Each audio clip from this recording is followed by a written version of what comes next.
que, então, defender o tempo de revolução em Santa Catarina e no Brasil? Primeiro, porque Santa Catarina, ao contrário da ideia de um Estado, uma Suíça brasileira, um Estado diferenciado, que tem melhores condições de vida do que o restante do país,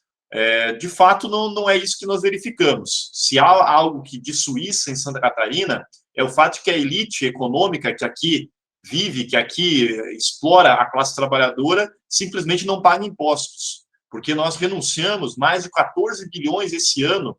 em impostos não pagos aqui em Santa Catarina do grande capital. Portanto, para ir de outra medida, para a classe trabalhadora, o que a gente tem é um processo que também aqui em Santa Catarina ocorre de destruição das condições de vida, de queda dos salários, onde uma família catarinense vive, em média, com R$ 1.700, portanto, nada comparado ao que a uma família trabalhadora europeia. Aqui, as condições são muito mais próximas da realidade brasileira do que, de fato, das condições de outros países.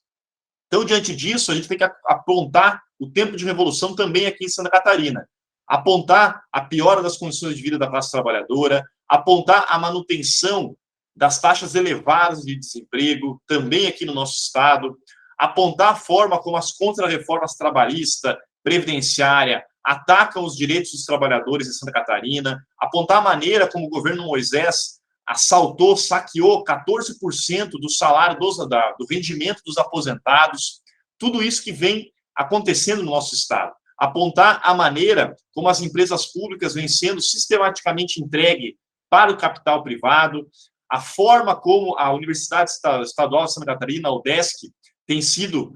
sucateada, congelado os salários dos professores técnico-administrativos, não dadas condições de permanência para os estudantes, assim como as universidades federais, a Universidade Federal do Fronteira Sul, a Universidade Federal de Santa Catarina, que aqui tem vários campi pelo estado, os institutos federais de educação, tudo isso, como vem sendo sucateado a saúde pública, como vem sendo invadido pelas parcerias público-privadas, a assistência social do nosso estado, tudo que vem acontecendo nessa última década que vem degradando as condições de vida da classe trabalhadora catarinense. Não que a vida dos trabalhadores fosse diferente, fosse muito melhor nas décadas anteriores, porém, a partir da última década, as condições pioraram sistematicamente. Então, acreditamos que é fundamental encarar esse quadro de deterioração das condições de vida dos trabalhadores por conta dos interesses do grande capital. Não é uma questão de pior ou melhor administração pública dos recursos, é uma questão da maneira como a classe dominante, como a burguesia local e internacional assalta, se apropria da riqueza produzida pelos trabalhadores, seja na exploração direta da classe trabalhadora, seja através da apropriação do fundo público. Então, diante disso, falar em revolução é defender os interesses imediatos dos trabalhadores, a melhoria das condições de vida, a melhoria do emprego, a redução da jornada de trabalho, a defesa do patrimônio público, a defesa dos recursos naturais brasileiros, porém apontando que os inimigos de tudo isso são os membros da elite econômica, ou seja, da burguesia brasileira e internacional. Então, fazer essa disputa, apontar um programa de caráter classista, que coloque claramente quem é o adversário a ser enfrentado, é o que constitui uma candidatura revolucionária. Uma pré-candidatura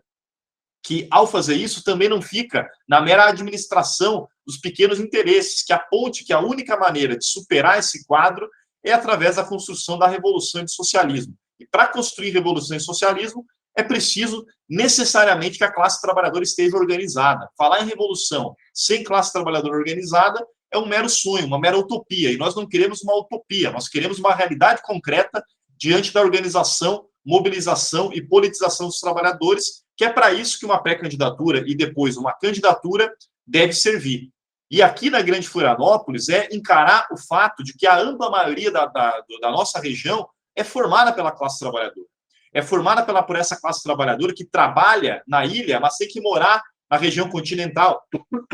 Desculpe.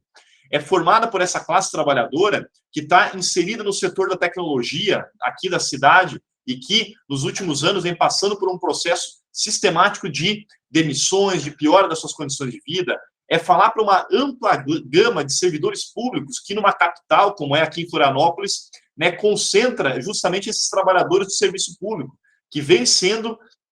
atacados governo após governo por contra-reformas sistemáticas. Então, a Grande Florianópolis, ela é densa em classe trabalhadora. Se a gente for pegar a região continental, indústrias, fábricas, como fábricas da JBS, fábricas da Vompar, inúmeros setores industriais, coisa que na capital a gente não tem, mas que na Grande Florianópolis isso é muito presente. Então, uma classe operária, uma classe trabalhadora muito organizada, porém sem um horizonte revolucionário, sem um horizonte de luta que nós queremos apresentar. Falar para a Grande Florianópolis é falar por uma tradição de luta dos trabalhadores, uma tradição que constituiu grandes greves, que organizou grandes sindicatos do serviço público nos anos 70, nos anos 80, que organizou trabalhadores na luta contra a carestia, que organizou manifestações imensas, uma região que já teve prefeituras, vereadores de caráter mais progressista, de caráter até mesmo revolucionário, quando a gente lembra uma figura como Vitor Schmidt, que era um militante, trabalhador da Eletrosul, e que apresentou um mandato revolucionário aqui para a cidade de Florianópolis, ou seja, uma cidade e uma região que tem uma significativa tradição de luta. Uma cidade e uma região que vem sendo atacada pelo processo da especulação imobiliária, que vem acabando com a possibilidade de morar bem na nossa região, que vem construindo bolsões de miséria, de pobreza. Então, tudo isso está presente aqui na Grande Florianópolis, uma cidade, uma região que basicamente é uma cidade só, apesar das diferentes cidades que aqui estão colocadas, e que apresenta uma grande região conurbada que depende profundamente de um transporte público de qualidade, coisa que não existe aqui na região, muito por interesse das elites locais. Então, é pensar essa integração do transporte público para a Grande Florianópolis, pensar o Estatuto das Cidades e como fazer essa discussão aqui para a Grande Florianópolis, pensar como organizar essa grande densidade de servidores públicos que aqui residem, pensar como organizar esse inúmero setor de comércio e serviço, de trabalhadores de turismo, trabalhadores do setor comercial, que também são uma ampla maioria aqui na cidade,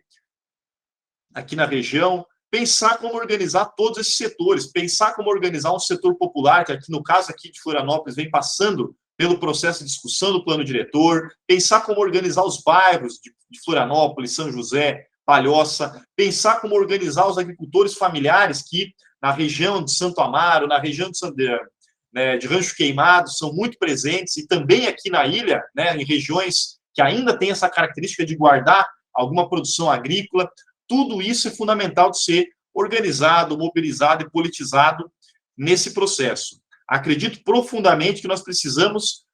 nos aproveitar desse processo eleitoral, que vai ser um processo eleitoral que vai trazer a atenção de muitas pessoas, de muitos trabalhadores, para a decisão do mundo político,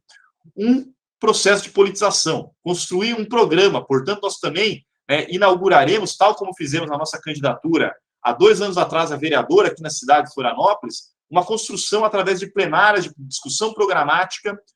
da plataforma que iremos apresentar para a classe trabalhadora, que defenda o interesse dos trabalhadores, que defenda a necessidade da construção da revolução e do socialismo, e a superação da sociedade burguesa, que é isso que nós acreditamos e é isso que nós empenhamos a nossa militância, que não começa, obviamente, agora nesse processo de pré-candidatura e depois na eleição, já vem de longa data, na atuação junto aos sindicatos, na atuação junto à juventude, com o movimento estudantil. Tudo isso é uma trajetória que a gente já traz para apresentar para a população catarinense desse ano. E ao apresentar essa trajetória e utilizar o processo eleitoral como uma alavanca para a politização, a luta nem começa e nem termina nesse processo eleitoral. O processo é apenas um meio, a luta permanece, e nós acreditamos que é fundamental engajarmos o máximo possível de apoiadores, inclusive aqui da Grande Florianópolis, para fazer essa discussão, para levar a nossa palavra para mais longe possível, para toda a população trabalhadora que nós pudermos alcançar, e fazer com que esse processo auxilie na organização, politização e mobilização.